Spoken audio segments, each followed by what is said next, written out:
Yes, I did. Or I'm streaming now. Would that have been? Ellen Buchanan can't make it today. Robert Giblin's no longer with us. Okay. And so probably what we're going to have to do, is my guess, is this is our annual meeting of the Caras Park Extraordinary Events Subcommittee. And it is a mixed board of City Parks and Recreation Board members and MDA board members. And we do not have any action items. And so it is just annual updates. So what we're going to have is a annual meeting without a quorum. And if there would be any action items, we would have to move those on to a separate meeting. So it'll be pretty formal. Margie, you're the chair for this one, correct? That's correct. So you can still read what Cassie sent as far as the script, still call the meeting to order, and then you'll just, once we do roll call, acknowledge we do not have a quorum, but we can still hear the updates from staff. All right. Thank you. You're welcome. And Cassie, there's nobody, no public. We do have a member of the public, an attendee, but we know Connor is there. And Connor, when you want to speak, just go ahead and raise your hand and we'll call on you. So, all right, then I'll call to order the Caras Park Extraordinary Events Committee. And Cassie, would you mind doing a roll call? Sure. Margie? Here. Ellen is absent. Bill? Dan is absent. I'm sorry. Is Bill here? No. Aaron? Here. Bram? Here. And Linda? Here. All right, great. Thanks, everybody. So let's begin with, do an approval of the minutes from the May 11th, 2021 meeting. So we won't be able to do that today. We don't have a quorum. Oh, that's right. Right. So Okay. and that's okay. We'll just move that to the next meeting. All right, then I guess we will just move along on to any of the, are there any public comments at this point? I do not see any hands raised, so we can move into reports and updates. All right. Reports and updates, 2021 annual summary from Caras Park events. And I'm Bram Moore. I'm operations coordinator. I took over this year managing all the rentals at Caras Park. So last year it looks like we had 66 events in Caras Park. 35 of those were MBA events, which includes Out to Lunch, Downtown Tonight. We had 1 wedding, 2 class reunions, one business event, and 27 festivals or community events. So not as busy as we've had in 2019. 2020 was pretty, everything was canceled for the most part. But we are getting back to what we are used to. We have 62 events scheduled this year, so almost to where we were last year, and I'm sure we'll book those up throughout the summer.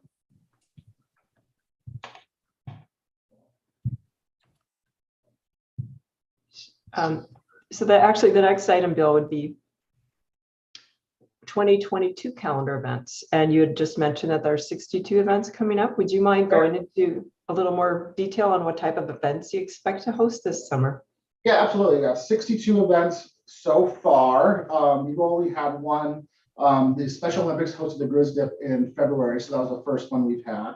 It looks like we will have 4 wedding receptions booked so far, and 33 of those are Out to Lunch Downtown Tonight. So almost half of those right now are those type of events. And then other than that, we have 1 birthday party and 2 high school reunions, and the rest are community events. About 7 Brewfest this year. which is normal. And the Missoula Marathon's coming back to Caras Park this year, which is great. So that's a 3-day event in June. Other than that, yeah, just a lot of good community events that are coming up again. So things like the Missoula Maid Fair, the Missoula Symphony, we have a classic car show coming back into the mix. We have a smaller version of the former Celtic festival that is now called the Irish Festival. Anything else of note? No, not so much. Yeah, a lot of annual events are coming back, which is great. And there are some new ones that we are new to us this year, which is awesome too. So we're using the park really good this year. Donna? So just this group would typically approve any new extraordinary events or deal with any challenges we had from a public or safety perspective with other extraordinary events. They're in the extraordinary events are described in the agreement as to size and need. And what this board has done in the past is once approved, it's ongoing approved unless there's been a challenge. And so Linda and Bram, I'm assuming the new events don't reach the extraordinary events level for needing additional approvals. No, not this year. So perfect. That's why we have no action items. All the events are traditional or fall under the below the threshold of extraordinary events. And I think this is kind of because we only do this once a year, it gets confusing about exactly why are we here and what are we doing? It's the public's opportunity to speak to extraordinary events in the park. And it's the park board's opportunity to hear those comments. And also if MDA has any additional events to get those approved here. I have a question. You know, we took roll call and we have 4 of 6 people here. Is that the full number of the committee? If we have 4 of 6, we do have quorum, but I'm not clear who is actually on the committee. Are Bram and I on the committee, or are we just staff representatives? I show Bram on the committee and your name didn't pull over. So Linda, Yeah. but I'm thinking with Margie and Aaron here, that would be our quorum. I show us 1 short of a quorum because we have 6 members, so we need 4. Mhm. And Linda, I don't think you are a member. That was what was confusing. I don't know who our other rep is. Ellen, and then and you can name different ones if you like, going forward. The MDA board should just appoint. Yeah, is it 1 or 2 people? Should be 2. Let me double check the And does staff fill one of those 2 positions or not?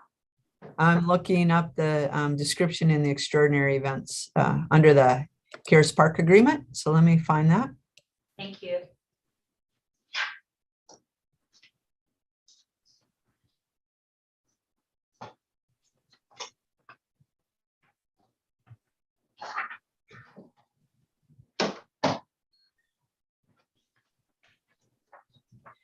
The subcommittee will be composed of 2 park board members, 2 MDA representatives, and 1 citizen appointed by the park board per nominations. And that's been Bill Jacko over the years, and he's not here either. So 2 park board, 2 MDA representatives, and 1 citizen. So that's where we're at. It's a 5-person board.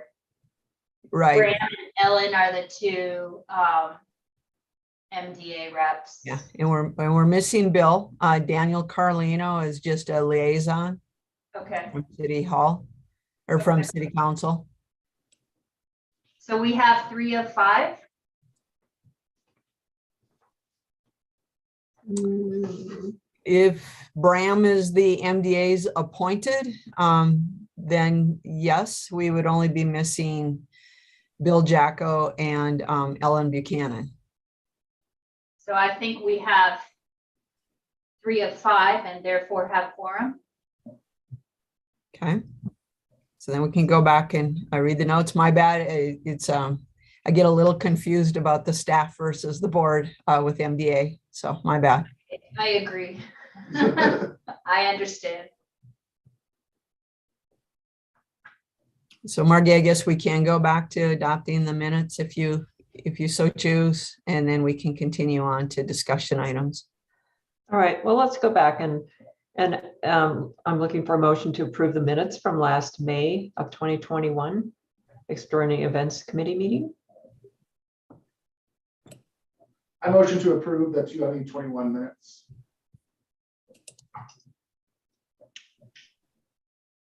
Could I have a second? And I second. All right, thank you. All right, if there is no additional comments, then we can move on to the discussion items. And the first item is existing restrooms in Missoula Downtown Association concerns. Margie, we actually need to vote on those minutes. Oh, We that's had our- right. I'm sorry. That's okay. I'll just do a quick roll call. Bram, Here. or Yes. do you approve the, yes, Aaron Yes. Yes. and Margie? Yes. Okay. All right, thank you, Cassie. You're welcome. All right, then let's move on to the discussion items. The first one at 7.1 is existing restrooms and Missoula Downtown Association concerns. And we'll turn that over to the Downtown Association. Well, I don't know if we have any specific concerns this year that we haven't had year after year. As you all know, the restrooms in the park are a bit dated and very difficult to maintain and keep clean. Of course, they are seasonal restrooms and not year-round restrooms, but we've talked a lot about park improvements. We've developed the North Riverside Parks and Trails Plan. You know, we have phased implementation before us.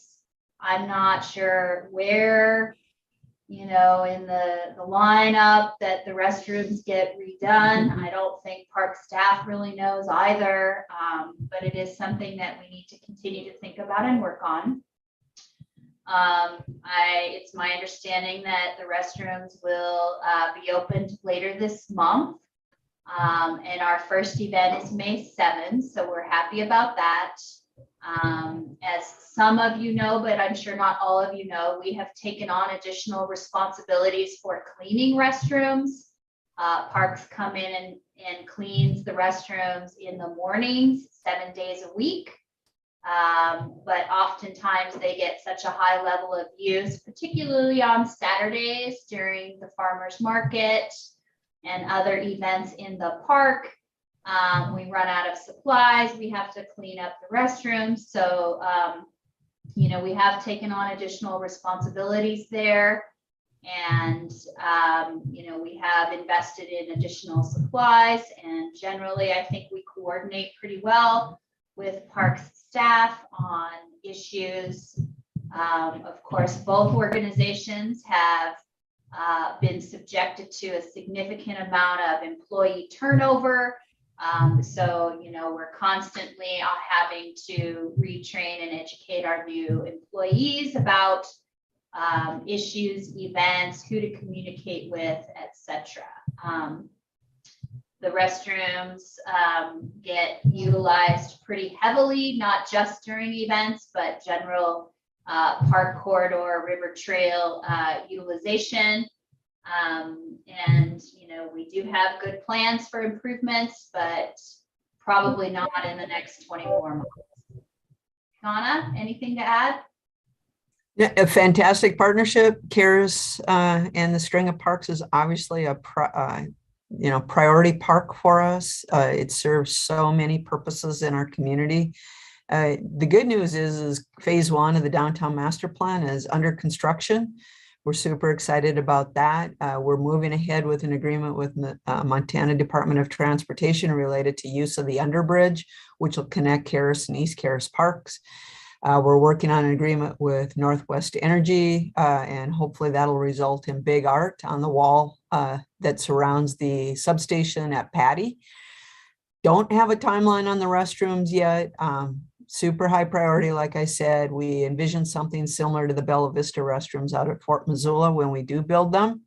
But all in all, I think the agreement has been fantastic, and the partnership's been astounding. And my hat's off and appreciation to Linda and Bram and their team for all of the support and leadership, guidance, financial support for this park.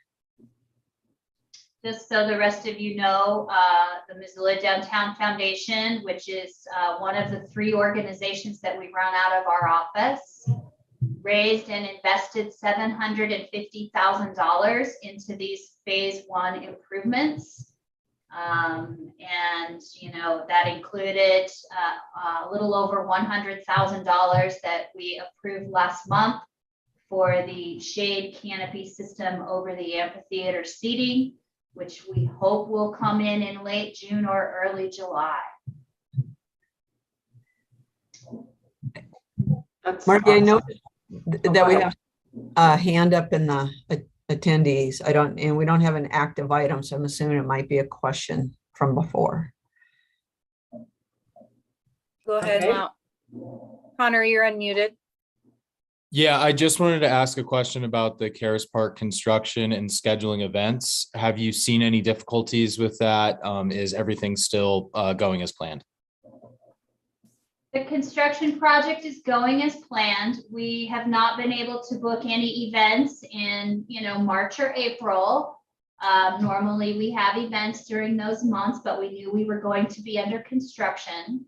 We are opening with Garden City Brewfest on May 7, and we will be coordinating with Prospect Construction because they will likely still be doing some final touch-up work into the 2nd week of May. We know we won't be able to be on the lawn for a 6 to 8 week period after the turf has been laid on the green flattened lawn and on the amphitheater seating. You know, outside of our own events that we are planning and producing for the park, we only have 18 rentals this year. That is a low number for us. But the bridge is under construction. The power substation is going to be under construction. You know, the park has been under construction. And of course, we do have competition from other newer events in the marketplace. And then just excitement on bringing the marathon back to Caras. Well, to be honest, Connor, you know, we lost all of our events in 2020, and last year was about a 50% event. So, you know, in addition to the marathon, all the activities that are planned for the park have a major economic impact on our downtown community.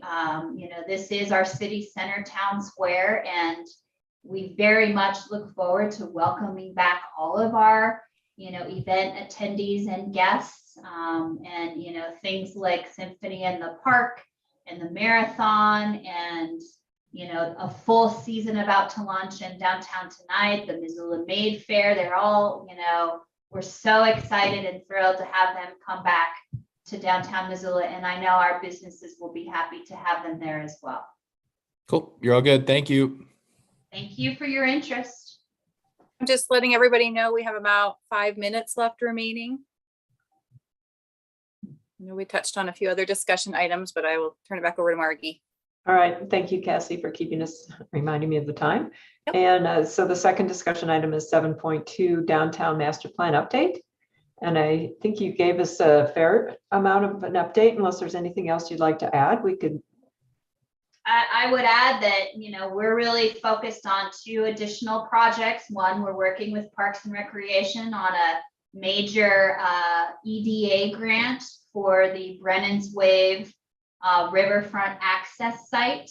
Mhm. And we are also working with some partners to move forward with the Higgins Underbridge Playground, which we anticipate will be a 2-phased implementation, something easy, short-term pilot type project this summer, and then something more permanent next year as we acquire funding and fine tune our plans. All right, thank you. That sounds awesome. I also have as an update here is Bear Tracks Higgins Bridge construction impacts. So of course, the bridge being under construction has had a big impact on the park, but I think we've worked relatively well with Sletton Construction and the Montana Department of Transportation to co-host events alongside the construction zone. I think our whole community and definitely our whole downtown will be excited to have this bridge construction done. It has been long delayed because of a shortage of supplies. It's my understanding that MDT will generally be finished with most of the construction in June, but that they will be coming back to both paint the bridge and pave underneath the bridge sometime in October.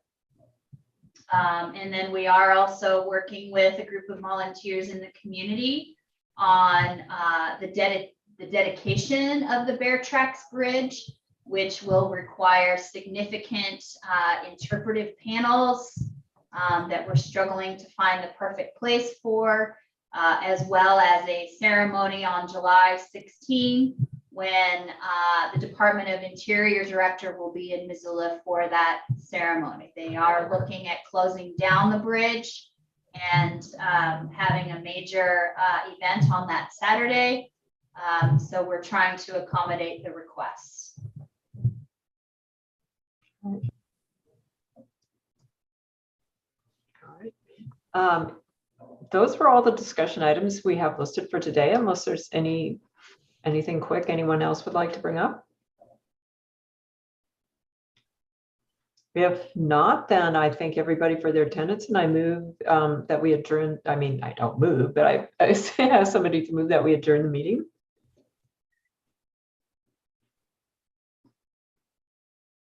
I move that we adjourn the meeting. Okay, and I need a second. I'll second that. All right, thank you. Thank you, everybody. It looks like a lot Thanks, of. everyone. Mhm. Thank you. Bye, until next.